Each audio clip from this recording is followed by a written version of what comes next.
எங்க உங்களுக்கு அவமானம் இருக்குதோ அங்கதான் உங்களுக்கு வெற்றியும் கிடைக்க போகுது.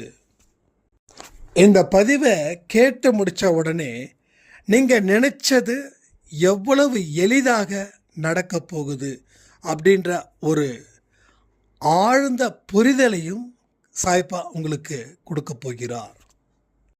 உங்க முயற்சிக்கான பலன் ஏன் கிடைக்கல? இவ்வளவு நம்பிக்கை வைத்தும் ஏன் சரியான முறையில் வாழ முடியல? கர்மா தடுக்குதா? இல்லை. தடுப்பது இந்த ஒரே ஒரு விஷயம் மட்டுமே. வாழ்க்கையில் விரக்தி தன்மையோட நீங்க இருந்தீங்கன்னா சாயப்பா உங்களை கைவிட போகிறான்னு அர்த்தம். இது பொல்லாத காலம் இல்லை. இந்த பொல்லாத காலத்தை நீங்க சரியா பயன்படுத்திட்டா ஒரு பொன்னான காலமும் உங்க முன்னாடி வந்து நிற்கும். எல்லாமே உடனே நடக்கணும் அப்படின்னு நினைக்கிறதால தான் நீங்க எல்லா இடத்துலையும் தாழ்ந்து போறீங்க. ஸோ பதிவை கேளுங்க. மகிழ்ச்சியான செய்தி ஒன்று வரும். துள்ளி குதிப்பீங்க.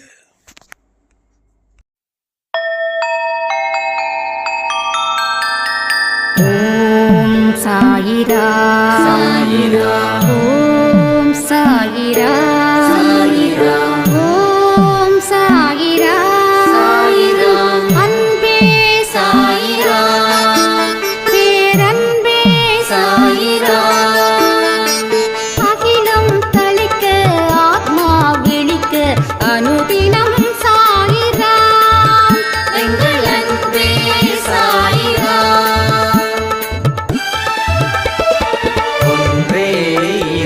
ஒன்றே பூமிக்கென்றும் சாயிரா, சரணம் சாயிரா, நன்றே செய்து வாழ்வோம், நாம் ஒன்றே செய்து வாழ்வோம், அன்பே சாயிரா.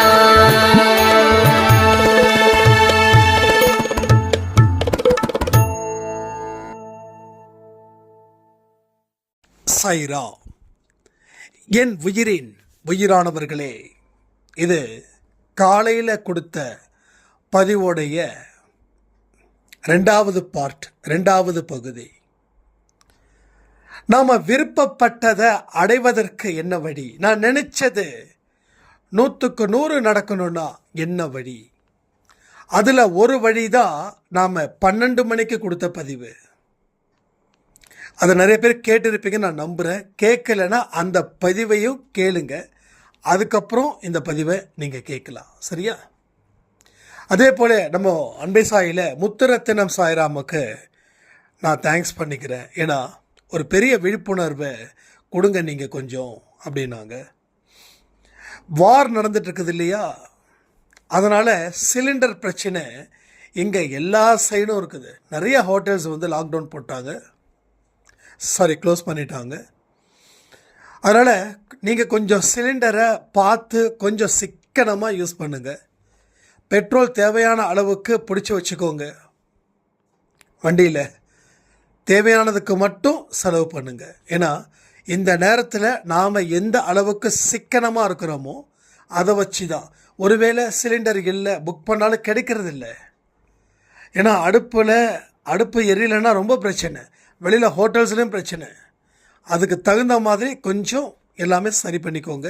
எல்லா வீட்டும் வச்சுருப்பீங்கல்ல, நான் நம்புகிறேன். இல்லைனா அதற்கு உண்டான வழிகள் என்ன இருக்குதுன்றதை பாருங்கள். கொஞ்சம் ரொம்ப ரொம்ப சிம்பிளாக யூஸ் பண்ணுங்கள். சரி, நினைச்சதை நிறைவேற்ற முடியுமா? எஸ், 100க்கு 100 முடியும். நான் சொன்னது போல் மனசில் அழுக்குகள் இருப்பவர்களால் எதையுமே பார்க்க முடியாது, எதையுமே கேட்கவும் முடியாது. ஸோ பார்த்தாலும் கேட்டாலும் அதை அவங்க வாழ்க்கையில் செயல்படுத்தவும் முடியாது. ஏன் இந்த பதிவை நான் எனக்கு காலையில் கொடுத்தேன் அப்படின்னா, மெடிடேஷன் பண்ணும்போது எனக்கு சாயப்பா உதிச்ச ஒரு வார்த்தை தான். என்ன தெரியுமா? நீ இவ்வளவு தூரம் பேசுகிற, எல்லாருக்கும் போய் சேரும். ஆனால் சேர்ந்தவங்களால் ஏன் சரியாக அதை ஒரு செயல்பாட்டுக்கு ஒரு நடைமுறைக்கு கொண்டு வரலை அப்படின்னா எல்லாத்துக்கும் காரணம் இருக்குது அப்படின்னு ஒரே வார்த்தையில் சொல்லி முடிச்சிட்டார். இதுதான் காரணம் அதுதான் காரணம்னு சொல்லலை. ஆனால் நான் பேச பேச எனக்கு பாயிண்ட் எடுத்து கொடுத்துக்கிட்டே இருக்கார். கடவுள் நல்லவங்களை மட்டும்தான் வாழ வைப்பார். கடவுள் யாரை வாழ வைப்பார்? நல்லவங்களை. நல்லவர்களுக்கு சோதனைகளும் அதிகரிக்கும். ஏன் சோதனை அதிகரிக்குதுன்னா அவங்க அந்த சோதனையை சந்திச்சா மட்டும்தான், அந்த சோதனையை அவங்க சந்திச்சா மட்டும்தான் அவங்க வாழ்க்கையில் அந்த தடையை தாண்ட முடியும். அந்த தடையை அவங்க தாண்டினாதான் வாழ்க்கையில் சந்தோஷத்தை அவங்க அனுபவிக்க முடியும். இளமையில் எவன் ஒருவன் கஷ்டப்படுறானோ அவன் முதுமையில் சந்தோஷமா இருப்பான். இளமையில் எவன் ஒருத்தன் சந்தோஷமா இருக்கானோ அவன் முதுமையில் நிச்சயமா கஷ்டப்படுவான். இது ஏழைகளுக்கும் பொருந்தும், பணக்கார வர்க்கத்துக்கும் பொருந்தும். என்னதான் அப்ப கோடீஸ்வரனா இருந்தாலும் அவன் இளமையில், அவனோட பையன் இளமையில் கஷ்டப்படலைன்னா முதுமையில் அவன் கண்டிப்பாக ஏழையாவான். அப்போது உங்களுடைய வாழ்க்கையில் உங்களோட இளமை பருவம் எப்படி இருந்ததுன்றதையும் கொஞ்சம் யூகிச்சுக்கோங்க. அப்போது நீங்கள் சோதனையின் வளையத்துக்குள்ளே இருக்கும்போது அதை நினச்சி நம்ம சந்தோஷப்படணும். இப்போவாத இந்த ஒரு வழியை கடவுள் கொடுத்துருக்கிறாரே அப்படின்னு. ஆனால் நாம் என்ன சொல்கிறோம்? வழியே இல்லாத வாழ்க்கையை கொடுன்னு கேட்குறோம். சரி, வழியே இல்லாத வாழ்க்கை எத்தனை பேருக்கு வேணும்? கமெண்ட் பண்ணுறீங்களா? அப்போ வழியே இல்லாத வாழ்க்கையை நீங்கள் எதிர்பார்த்தது போல் அவர் கொடுக்கறதுக்கு ரெடி. ஆனால் ஒரு ஸ்டேஜில் உங்கள் வாழ்க்கையில் எதிர்பாராத திருப்பங்கள் மூலமாக உங்களுக்கு பெரிய இழப்புகள் வந்தால் அதை ஏற்றுப்பீங்களா? கமெண்ட் பண்ணுறீங்களா? நீ நினச்சதை போலவே நான் கொடுக்குறேன், ஆனால் எதிர்பாராத திருப்பத்தில் உனக்கு பதிலாக வேறு ஒருவருக்கு, உன்னுடைய அன்பானவருக்கு ஒரு வழியை கொடுத்தா உன்னால் ஏற்றுக்க முடியுமா? இதுக்கு பதில் சொல்லுங்க. கடவுள் அப்படி தான் பண்ணுவார். கடவுள் அது மாதிரி தான் பண்ணுவார்.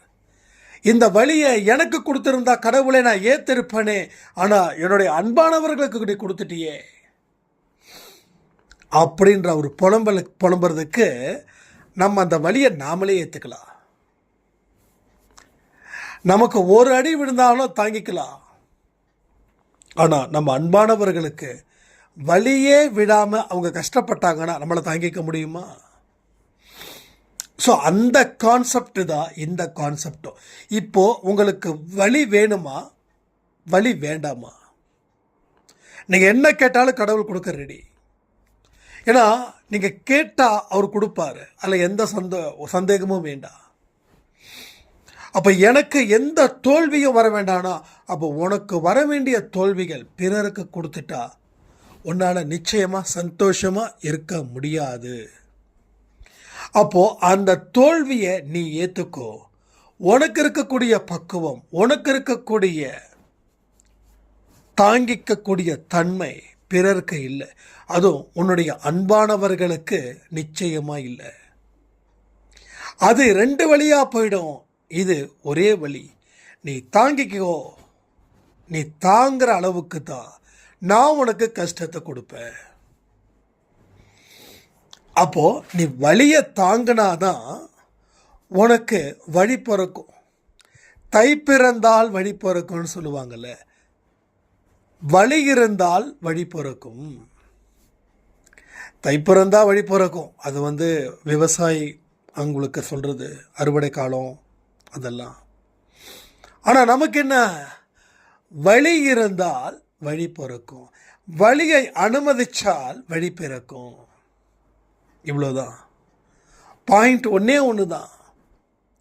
சரி, இதையெல்லாம் தாண்டி வரும்போது தான் நாம் நினச்ச காரியங்கள் அத்தனையும் சாயப்பா நமக்கு ஏற்படுத்தி தருவார்.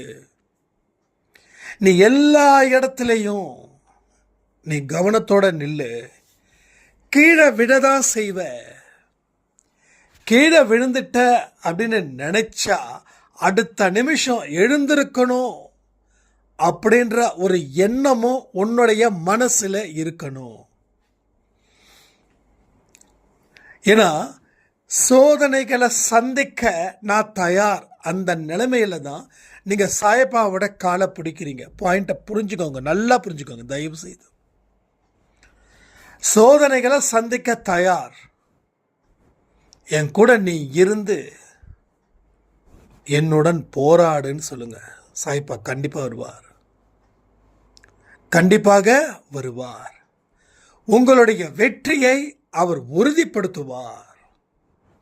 அப்போ சோதனையை சந்திக்கக்கூடிய காலத்துல உங்களுக்கு பல இடத்துல இருந்தும் இடைஞ்சல்களும் நிச்சயமாக உங்களுக்கு வந்துதான் சேரும்.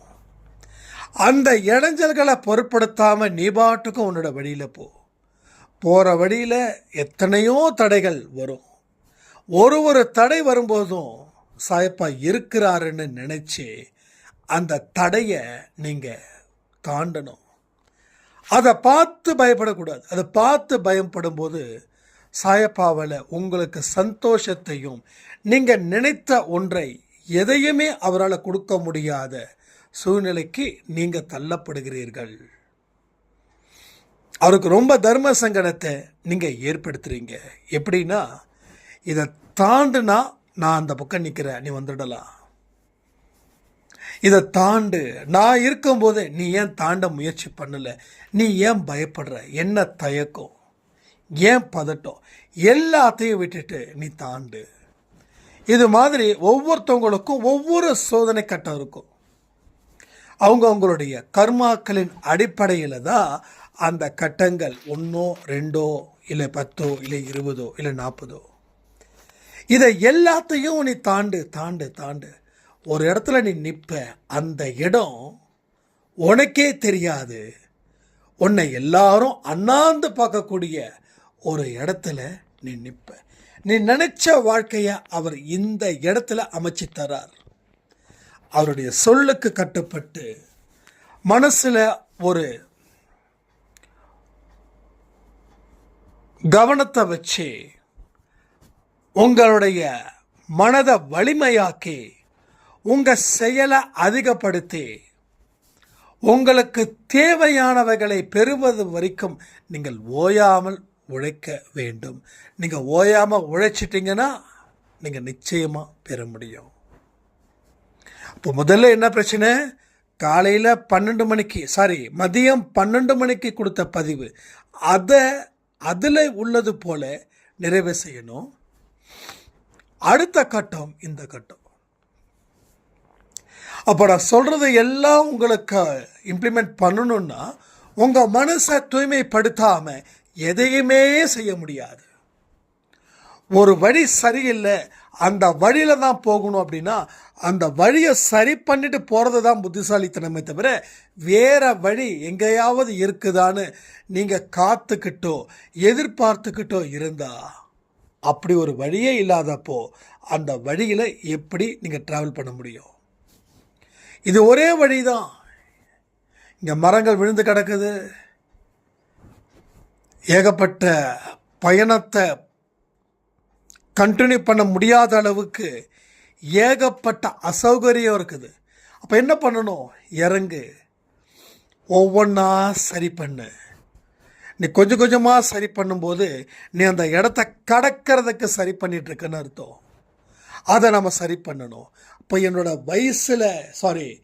என்னுடைய மனசில் ஒரு கோளாறு இருந்துச்சுன்னா என்னுடைய வயசு இருக்கும்போதே அதை நான் சரி பண்ணிக்கிட்டா என்னுடைய வயது போன ஒரு முதுமை காலத்தில் நான் சிறப்பான நடையோட சந்தோஷமான மனநிலையோட நான் இருப்பேன். ஒரு 70 வயசுலையும் நான் சந்தோஷமாக இருக்கிறேனான்றது முக்கியம். 70 வயசில் மற்றவங்க எப்படி இருக்காங்கன்றத நான் பார்க்கும்போது தான் எனக்குள்ள ஒரு விஷயம் தெரியும். 70 வயசில் நான் இவ்வளோ ஹாப்பியாக இருக்கேன்னா அதுக்கு காரணம் என்னுடைய பயணத்தை நான் தொடர்ந்தேன், என்னுடைய பயணத்தை சரி பண்ண அந்த சந்தோஷம் எனக்கு இருக்குதுன்னு நான் சிரிப்பேன். ஆனால் என்னுடைய 70 வயசில் இருக்கக்கூடிய மற்ற மனிதர்கள் துக்கத்திலையும் துயரத்திலும் இருப்பாங்க. ஏன்னா அவர்கள் அவர்களுடைய வாழ்க்கையை சரி செய்யவில்லை. ஏதோ ஒரு எதிர்பார்த்து காத்துக்கிட்டு இருந்தாங்க. நடக்காத ஒன்று நடக்குமா, நடக்கவே நடக்காத ஒன்று நடக்குமா அப்படின்னு நினைக்கிறதே தப்பா இல்லையா? அதே போல தான் இங்கேயும் இப்போ சரி செய்வதற்கு உண்டான காலமே இந்த அருமையான காலம். இது பொல்லாத காலம்னு நீங்கள் ஏன் சொல்கிறீங்கன்னா, நான் துன்பத்தில் இருக்கிறேன் அதனால இது பொல்லாத காலம் தானே? இல்லை, இது பொல்லாத காலத்தை உருவாக்குனதே ஒரு பொன்னான காலத்தை உங்களுக்கு கொடுக்கத்தான். பொல்லாத காலம் இல்லை, இந்த பொல்லாத காலத்துக்கு நம்ம என்ன தயார் செய்யணும்னா ஒரு பொன்னான காலத்தை ஏற்படுத்துவதற்கு தான் இந்த பொல்லாத காலத்தை கடவுள் எனக்கு கொடுத்தாரு. அப்படி பார்த்தா கூட எனக்கு நிச்சயமாக இது ஒரு வரவு தான் அப்படின்ற ஒரு எண்ணம் உங்கள் மனசில் உதிக்கும்.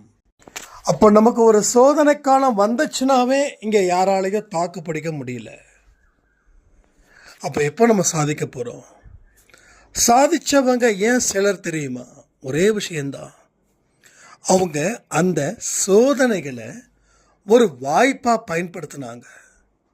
பிரச்சனைகளாக அவங்க பார்க்கல, அது ஒரு சவால்.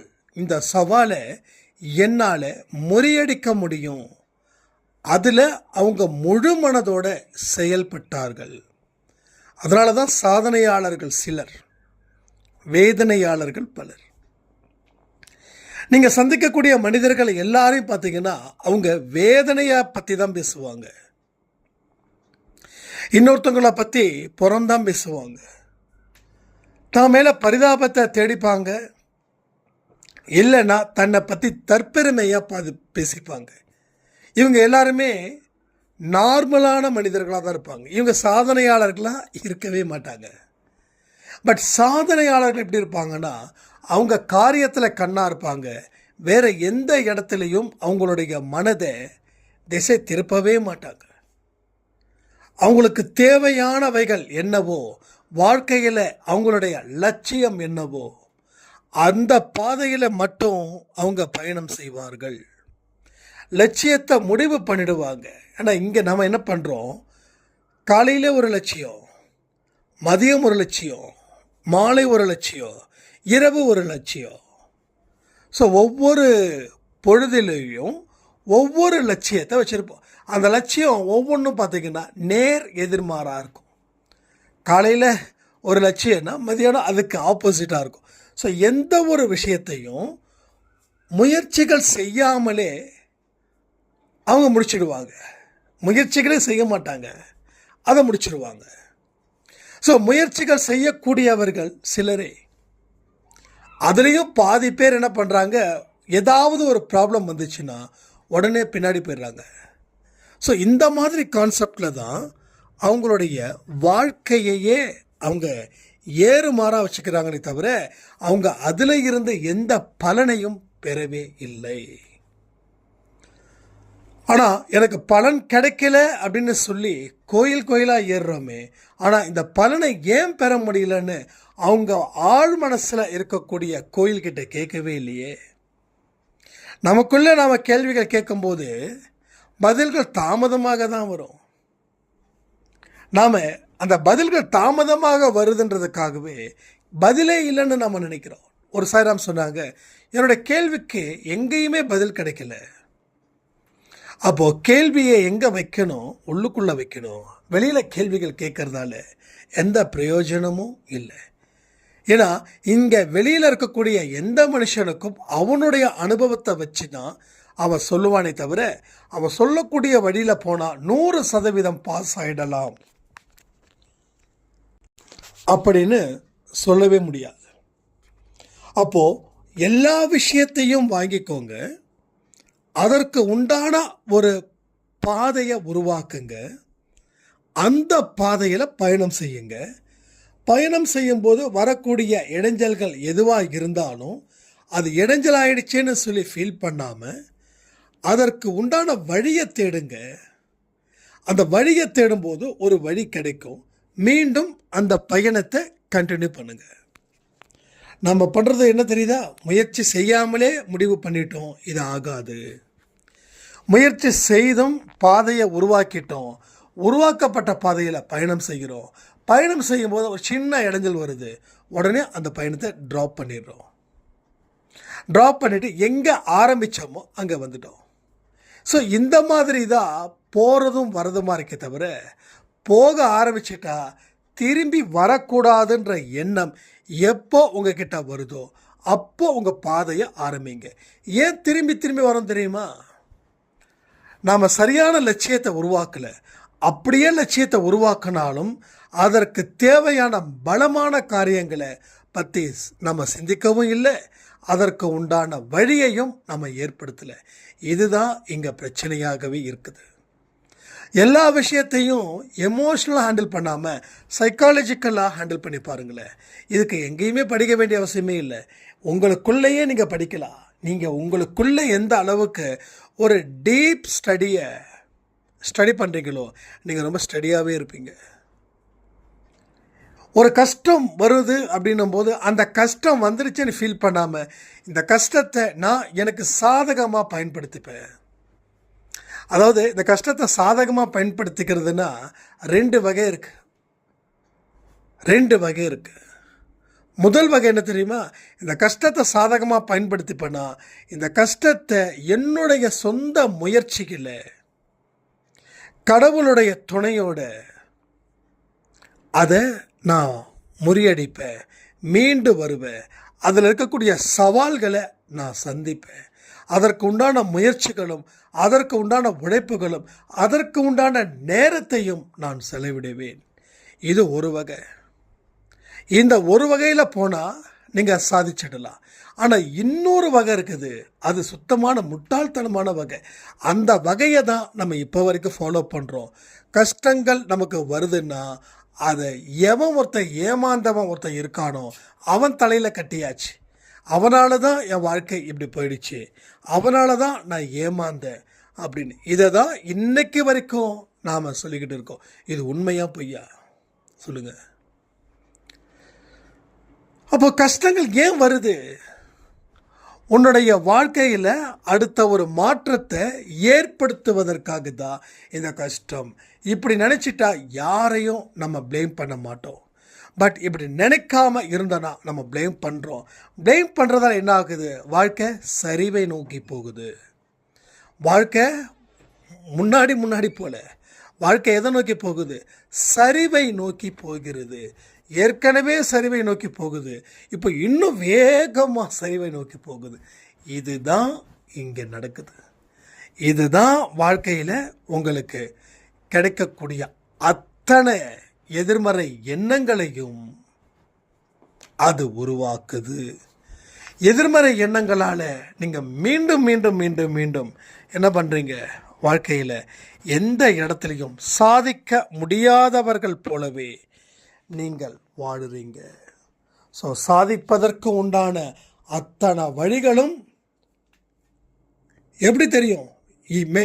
அதாவது சில விஷயங்களை நம்ம உள்ளுக்குள்ளே இருந்து தான் அதுக்கு உருவத்தை கொடுக்கணும். அப்படி இருந்தால் தான் சாதிக்கிறதுக்கு உண்டான வழிகள் தெரியும். மேலோட்டமாக பார்த்தேன்ப்பா, வழி தெரியல, அதனால் இந்த ப்ராஜெக்டை நான் ஸ்டாப் பண்ணிட்டேன். ஒரு சாய்ராம் சொன்னாங்க ஆரம்பத்தில், நிறைய சான்சஸ் இருக்குதுன்னு சொல்கிறீங்க, நானும் பார்க்குறேன் எதுவுமே கிடைக்கல அப்படின்னாங்க. அப்போ நான் திருப்பி 4-5 கேள்விகள் கேட்டேன். என்ன பார்த்தீங்க, என்ன கேட்டீங்க?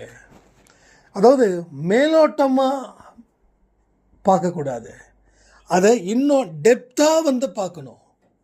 தனிமையில் இருக்கீங்களே, தனிமையில் எதை பற்றி சிந்திக்கிறீங்க? அப்போ உங்கள் லட்சியம், உங்கள் நோக்கத்தை பற்றி நீங்கள் தனிமையில் இருக்கும்போது சிந்திச்சிங்கன்னா இன்னைக்கு இந்த ஒரு பிரச்சனை வந்திருக்காது. ஆனால் தனிமையில் சிந்திச்சது வேற. அப்போது இன்னும் நீங்கள் டெப்த்தாக திங்க் பண்ணி பாருங்கள், என்ன முடியும்னு பாருங்கள். என்ன முடியாதுன்னு பார்க்க வேண்டாம், என்ன முடியுதுன்னு பாருங்கள், அது எப்படி செயல்படுத்த முடியும்னு பாருங்கள் அப்படின்னு சொன்னதுக்கப்புறம் அவர் பண்ணது ஒன்றே ஒன்று தான். அவர் விவசாயி, அதெல்லாம் விட்டுட்டு வேலைக்கு வந்தாங்க. அதுக்கப்புறம் அவரால் அந்த வேலைகளை ஈடுபட முடியல. ஸோ தனக்கு தேவையானதை தேடினாங்களா, எது கிடைக்கலையா. அப்போ நான் அவர்கிட்ட இன்னும் டீட்டெயில்டாக பேசுகிறேன். டீட்டெயில்டாக பேச அவருக்கு விவசாயத்தில் தான் அந்த ஒரு நாட்டம் இருக்குது. அப்போ நான் சொன்னேன், பேசாமல் ஒன்று பண்ணுங்கள், உங்களால் காசு செலவு பண்ண முடியும்னா 2 பசுமாடை வாங்குங்க, பால் கறங்க அப்படின்னு. இன்றைக்கி அவருக்கு 15 மாடு இருக்குது, நல்லா சம்பாதிக்கிறாரு.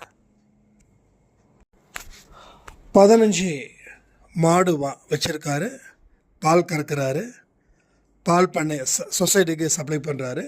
மாதம் ஒரு 50லேருந்து 60,000 ரூபா வருது. அவர் நம்ம அன்பை சாயில் நிறைய விஷயங்கள் சொல்லியிருக்கோம் இல்லையா, உதவிகள்லாம் செய்ய சொல்லி.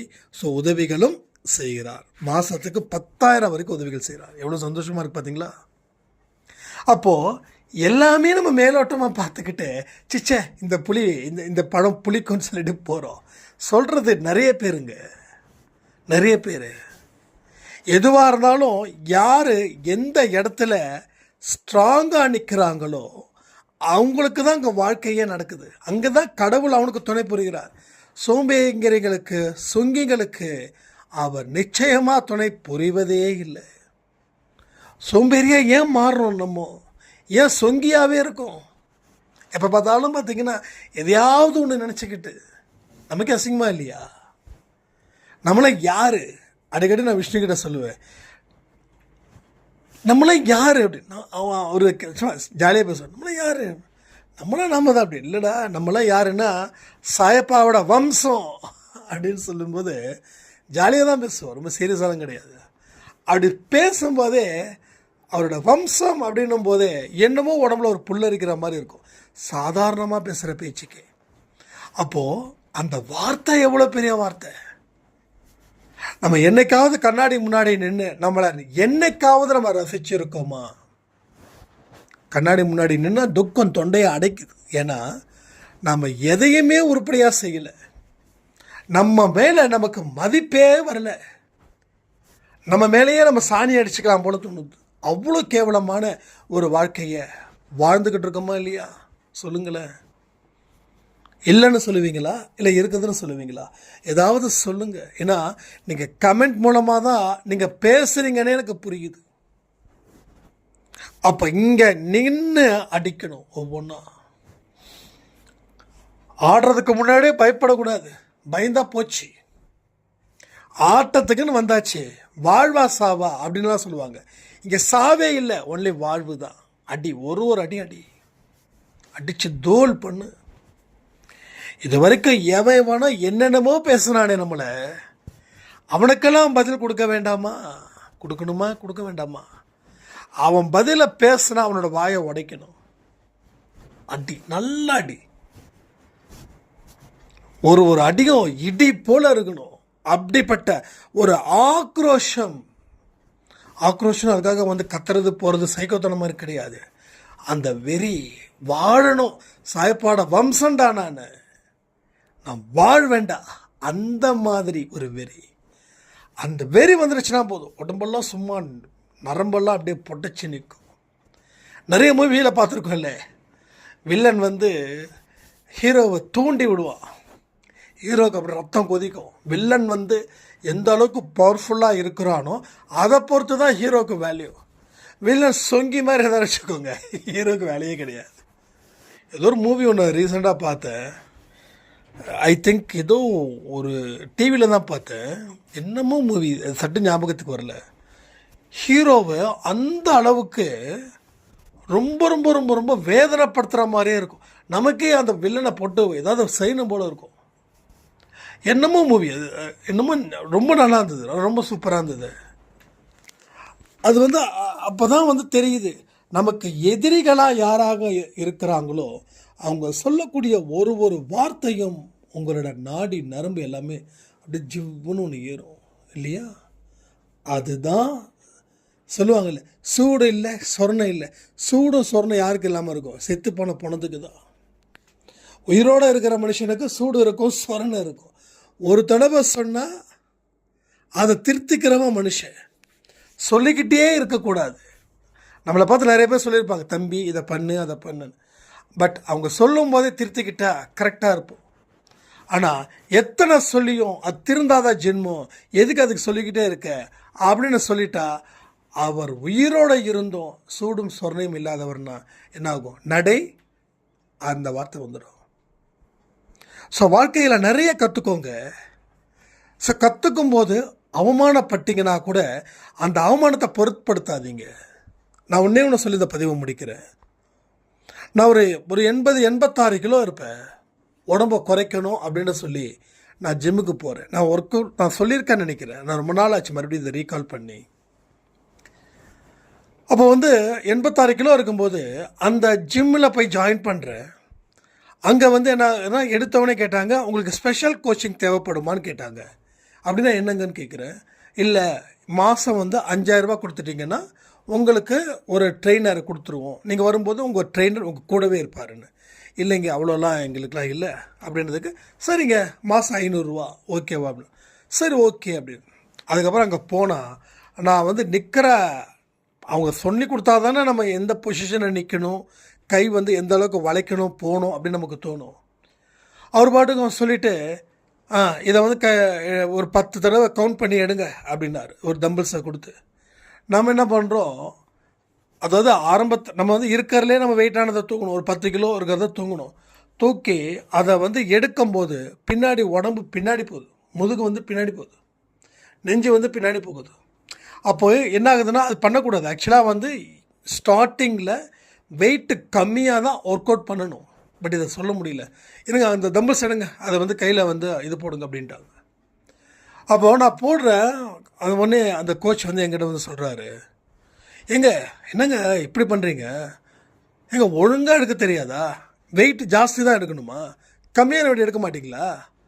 இதெல்லாம் உங்களுக்கு சொல்லிக் கொடுக்கணும், எதுக்குங்க நீங்களாம் ஜிம்முக்கு வரீங்க அப்படின்னு. அவருக்கு என்னென்னா ஸ்பெஷல் அட்டென்ட் அது கொடுக்கலன்னு சொல்லி காண்டா என்னன்னு தெரியல, நம்மளை காண்டு ஏற்றினார். உடனே விஷ்ணு சாய்ராம் சொன்னார், இவன் அப்போல்லாம் நம்ம இருந்த லெவலே வேறு. நம்ம யாராவது ஒருத்தர் சீண்டுனா அப்படின்னா அவன் ஏண்டா சீண்டணும் அப்படின்ற அளவுக்கு பதில் கொடுக்கவனாக தான் இருந்தேன் நான். அப்போ விஷ்ணு சாய் சொல்ல அவன் தான் சொன்னார், அவன் இவ்வளவு தூரம் இங்கே கேவலமாக பேசுகிறான், நீங்கள் ஏன் பணிவாக போகிறீங்க அப்படின்னும் போது நான் சொன்னது ஒன்று தான், நான் முதல்ல இங்கே கற்றுக்க தான் வந்திருக்கேன். இந்த கற்றுக்கிற வரைக்கும் இந்த அவமானப்படுறது படட்டும். இப்போ என்னோடய உடம்பை நான் கம்மி பண்ணாதான் நான் அடுத்த அத்தியாயத்தை எழுத முடியும் வாழ்க்கையில் அப்படின்னு. உடனே விஷ்ணுவுக்கு இல்லை நீங்கள் பேசணும் இல்லைப்பா நான் பேசுகிற மாதிரிலாம் இல்லை, அமைதியாக இரு அப்படின்னு. அடுத்த நாளும் அதே மாதிரி தான் கேவலப்படுத்துனாங்க. 3வது நாள் அதே தான் கேவலப்படுத்துனாங்க. 4வது நாள் நான் தனிமையில் இருக்கும்போது, நான் தனியாக இருக்கும்போது நான் யோசித்தேன், என்னடா இப்படி பண்ணுறது, பேசாமல் 2000 ரூபா கொடுக்கலாம், 5000 ரூபா கொடுக்கலாமா? 5000 ரூபா கொடுக்கறதுக்கு காசு இல்லை, பட் அது கொடுக்கறதுக்கு விருப்பமும் இல்லை இது ஏதோ பண்ணணும் அப்படின்னு சொல்லி அதுக்கப்புறம் யூடியூப்பில் போய் பார்த்து என்ன ஒர்க் அவுட்னா என்ன, ஜிம்முனா என்ன, ஒவ்வொரு ஒர்க் அவுட்டுக்கும் ஒவ்வொரு எக்ஸசைஸுக்கும் என்ன பேர், கை எந்த அளவுக்கு பெண்ட் ஆகணும், கால் எந்த அளவுக்கு மடக்கணும், இடுப்பை எந்த அளவுக்கு இது பண்ணணும், ஸ்ட்ரெச் பண்ணணும், இதை எல்லாம் நான் அன்றைக்கி நைட்டு ஃபுல்லாக ட்ரைனிங் எடுக்கிறேன். ஒரு அம்மிக்கல்ல வச்சுக்கிட்டு அது தம்பிள்ஸ் மாதிரி நினச்சிக்கிட்டு நான் ஒவ்வொன்றா நான் இமேஜினேஷனில் பண்ணுறேன். அடுத்த நாள் காலையில் ஜிம்முக்கு போகிறேன். அவர்கிட்ட கேட்குறேன், என்ன ஒர்க் அவுட் பண்ணுறது அப்படின்னா, இன்றைக்கி செஸ்ட்டு போடுங்க, செஸ்ட்டுனா நெஞ்சு சம்மந்தப்பட்டது போடுங்கன்னு. நம்ம ஏற்கனவே பார்த்துருக்கோம் என்னென்ன ஒர்க் அவுட்டு என்னென்னு. இதில் தம்பிள்ஸில் போட்டுமா போடுங்க போட்டால் மட்டும் என்ன கிழிச்சிட போகிறீங்க அப்படின்னு காது படவே பேசினார். அதுக்கப்புறம் நான் ஒர்க் அவுட் பண்ணுறேன். அதுக்கு மொதல் நாள் நான் ட்ரைனிங் நைட்டு ஃபுல்லாக தூங்கலை, நைட்டு ஃபுல்லாக நான் ட்ரைனிங் எடுக்கிறேன். ஒவ்வொரு ஒர்க் அவுட்டும் எப்படி மொத்தம் 6 தானே, 7 நாளில் 6 ஒர்க் அவுட்டு தான். ஒன்று காலுக்கு கைக்கு அது வரும். உங்களுக்கு ஜிம்மில் யாராவது போனீங்கன்னா தெரியும். அப்போ ஓகே, அப்போ அவமானப்படுறது நீ வெகுமானத்துக்கு தான் அப்படியே சாய்ப்பெல்லாம் வரல. நம்ம ஒரு பிடிவாதத்தில் உச்சத்தில் இருந்தோம், இதை கற்றுக்க தான் செய்யணும் அப்படின்னு. அப்புறம் நான் ஒர்க் அவுட் பண்ணுறேன்.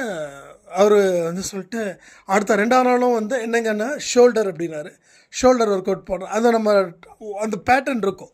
மண்டேனா செஸ்ட்டு, டியூஸ்டேனா ஷோல்டரு, தேர்ட்னா ஆப்ஸு, ஃபோர்த்துனா இது மாதிரிலாம் இருக்கும். சார்ட் போடும்போது ஓகே ஷோல்டரு அதுக்கு தகுந்த மாதிரி ப்ராக்டிஸ் பண்ணுறேன். அதை ஷோல்டர் ஒர்க் அவுட் பண்ணுறேன். இப்படி ஒர்க் அவுட் பண்ண அந்த கோச்சுக்கு என்ன ரொம்ப பிடிச்சி போயிடுச்சு. அதுக்கப்புறம் அவர் என்ன சொல்கிறார், சந்தோஷ் நீங்கள் வந்து இவங்க கூட ஒர்க் அவுட் பண்ண வேண்டாம், என் கூட சேர்ந்து ஒர்க் அவுட் பண்ணுங்க. இதெல்லாம் அடுத்த 3 மாதத்தில் நடக்குது. என்னை வந்து எல்லோரும் குட்டி மாஸ்டர்னு கூப்பிட ஆரம்பிச்சிட்டாங்க. அதாவது என்னென்னா அந்த அசிஸ்டன்ட் மாஸ்டர் வந்து குட்டி மாஸ்டர் அப்படின்னு. அப்போ தான் வந்து நமக்கு தோணுச்சு, அவமானப்படும் போது நம்ம வந்து என்றைக்குமே கற்றுக்க மட்டும் நிறுத்திடக்கூடாது. ஒருவேளை அவர் அவமானப்படுத்திருக்கும் போது நான் 4 வார்த்தை பேசும்போது இந்த விஷயத்தை நான் கற்றுருக்க முடியாது. இன்றைக்கி வீட்டுக்குள்ளே கிட்டத்தட்ட ஜிம் ஐட்டம்ஸாக வச்சு ஒர்க் அவுட் பண்ணிகிட்டு இருக்கேன் நான். பட் எவ்வளோ விஷயங்கள் நல்லது நடந்திருக்குதுன்றதான் பார்க்கணும். ஒரு கற்றுக்கிறதால உனக்கு நல்லது நடக்குதுன்னா நீ அங்கே அவமானப்படுறது தப்பே கிடையாது. அடுத்த ஒரே மாதத்தில் எனக்கு நல்ல பேர் கிடச்சிது. கோச்சுக்கு கல்யாணத்தையே நான் தான் பண்ணி வச்சேன். இதெல்லாம் உண்மை. பவானி சாகர் பவானியில் தான் அவரோட மேரேஜ் வந்து நான் பண்ணி வச்சேன். ஸோ எவ்வளோ விஷயங்கள் நடக்குது பார்த்தீங்களா. நம்ம அவமானப்படும் போது அதை அசிங்கம்னு நினைக்கிறோம். இல்லை, அவமானன்றது அசிங்கமே இல்லை. சத்தியமாக சொல்கிறேன், அசிங்கமே இல்லை. உன்னை வந்து ஒரு உருவாக்குறதுக்குத்தான் இந்த அவமானம். அதை நீ சரியாக பாரு, சரியான பார்வையில் பாரு. ஏன் தப்பாக பார்க்குற? அவமானன்றது யாருக்கும் பிடிக்கல, அதனால் உனக்கும் பிடிக்கல. ஆனால் எனக்கு அவமானம் பிடிச்சிருக்குது. ஏன் பிடிச்சிருக்குதுன்னா அப்போ தான் நீ உயர்ந்த நிலைக்கு போவ. இது எல்லாம் யோசித்து பார்த்து முடிவு பண்ணுங்க. வாழ்க்கைன்றது ஒரு அருமையான அற்புதமான ஒரு விஷயம். அது சரியான முறையில் வாழ்ந்தால் இங்கே பெரிய பெரிய சாதனைகளை மேற்கொள்ள முடியும்னு சொல்லி இந்த பதிவை நான் முடிக்கிறேன். ஜெய் சாய்ராம்.